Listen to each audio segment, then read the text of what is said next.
I recently did a workshop on branding, and I'll be perfectly transparent. I had no idea what the heck branding meant when I first started my business.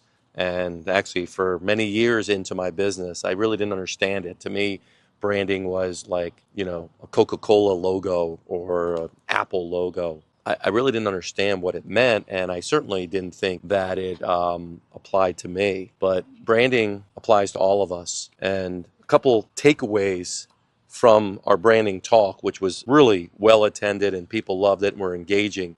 Branding is really about how you show up in the world. That's what branding is. It's how you show up in the world and what people are saying about you when you're not there. So what are people saying about you when you're not there? And what are you doing to help them say the things that you want them to say? How are you showing up? Whether it's through digital, whether it's through how you're treating your patients or clients, or how you're showing up to potential referral sources or partners. It's a combination of all of those things. And when we start to take the time to understand why we do what we do and to do some of the deeper work and what is our mission, vision, values, and purpose, it allows you to start showing up authentic and unique and separating yourselves from the pack. Now, there is a paradox that goes with that, because I know so many of us, and me included, was so afraid to be different than what everyone is doing. I wanted to know, what were the average benchmarks for this, or what is everyone else doing? I'm just curious. But deep down inside, I didn't want to be like everyone else. I wanted to be different than everyone else. I wanted to be me. I didn't want to be sucked into a commodity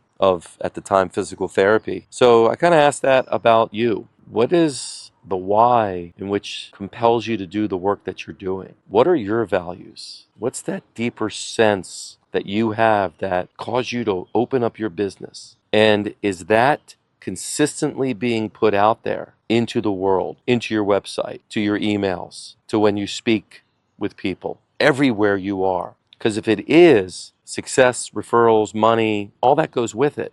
If you're not, then that's an area to begin working on. And if you continue to brand your unique identity, people will continue to resonate and want to come in, want to be a part of what you're doing. Increase your unique brand.